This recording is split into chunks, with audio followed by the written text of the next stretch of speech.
So this is lesson 17 in Algebra 1, factors and coefficients, terms, and the distributive property. First of all, let's talk about some definitions here. Let's talk first of all about a factor. A factor is one of several numbers that are multiplied together to give you another number. So, for example, if I want to know the factors of 6, I'm interested in what can be multiplied together to give me 6. So 3 times 2 gives me 6, so 3 and 2 are both factors of 6. If I have 12, I have lots of different factors. I've got 6 times 2, those are factors. I've got 3 times 4, those are factors. And then if I'm talking prime factors, I'm talking about what numbers can I multiply to get 12 that are also prime numbers. So 3 is prime, 2 is prime, and 2 is prime. So 3 times 2 is 6 times 2 is 12. So those are prime factors of 12, and you'll deal a lot with prime factors in your math time. Okay, so the next thing we're going to talk about is what are called coefficients. And the book talks about both literal coefficients and numerical coefficients.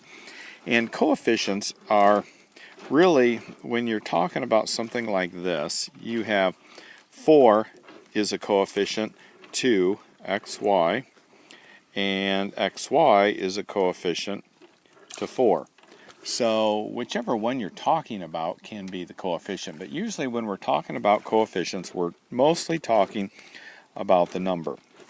So if I have 3x squared y and I ask you what the coefficient is, yeah, there's lots of different answers here, but the one that they're mainly dealing with would be the number. It would be the 3. 3 is a coefficient of x squared y. And it's just a name. It's just a word for us to use to discuss which number we're talking about or which letter we're talking about.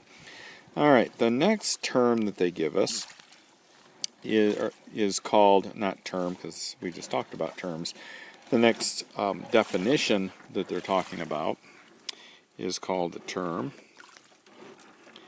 And a term is, in its simplest sense, a number, a letter, or a set of numbers and letters separated by a plus or a minus sign.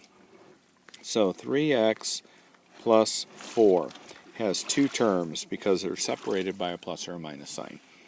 3x squared yz minus 3z squared has 2 terms because they're separated by a plus and a minus sign.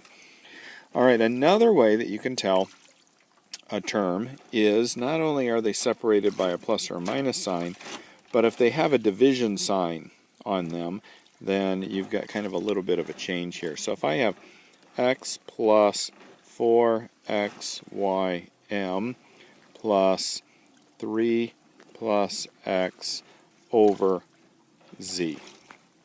All right, so I've got one term here. I've got one term here because these are all multiplication. And I have one term here. Now, even though I have a plus sign here, the plus sign is overruled by this long line right here, which means division. So if you've got a plus sign, but there's a long division sign in the term, then it's considered one term. So if I have something like 6p over x plus 2, and I add 4 times x plus 3 over z. I actually only have 2 terms here because the division sign makes this plus sign not count as 2 separate terms. This is called one term, and this is another term because, again, because of that division sign. So the plus sign is the only one here that really separates these two from each other. So when you have numbers and letters multiplied together with a plus or a minus sign between them, they're terms. But when you have a division line here, you can have all the pluses and minuses you want because that division sign pulls them all together and makes the whole thing into one term. So again, this has got just 2 terms to it. Okay, so in this next part of this lesson, we're going to talk about the distributive property. And you might have used the distributive property before. And using letters, this is what they say the distributive property is. If we have a number, and we'll call it A, and a number we'll call B and C. Okay, so we have three different numbers or letters there. The distributive property says if we take A times this and A times this, we will get A times B plus, that sign there will stay there, A times C. So if I'm using like real numbers here and letters, and I have 3 times 2x plus 4, using the distributive property, we take 3 times 2x, and we take 3 times 4. And again, the sign is going to be that one right there. So we get 6x plus 12. That's what distributing means. If I have mn times x plus y plus 2p, I'm going to do distributing the same way. This whole thing times x, then times y, then times 2p. So mn times x is mnx. You just put them together because they're multiplied. Mn times y, and mn times 2p.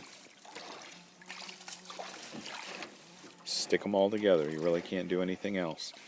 Now what happens when I have something like x times x plus 4? This times this. X times x is x squared, because remember we add the exponents and they're assumed to be 1 since they're not on there. And x times 4. Okay, now I have two terms there.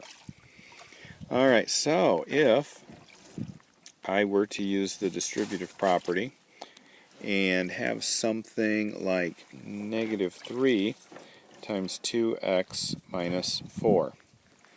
Multiply the negative 3 times 2x. Negative times a positive is a negative. And then this negative, and you can do it one of two ways. You can look at it as negative 3 times 4 and get negative 12. And this negative comes down, and we have that, which makes it negative 6x plus 12.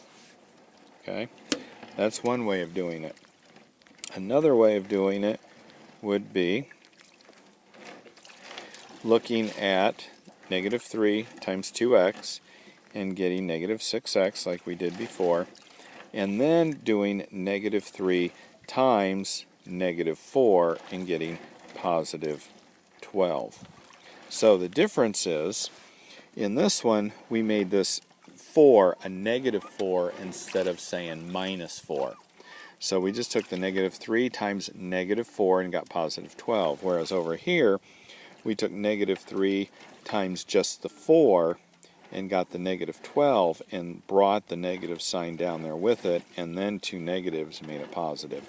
Whichever way is the easiest for you, whichever way makes it the easiest to understand, go ahead and do that way. Alright, so that's it for problem set number 7, or I'm sorry, lesson lecture number 17.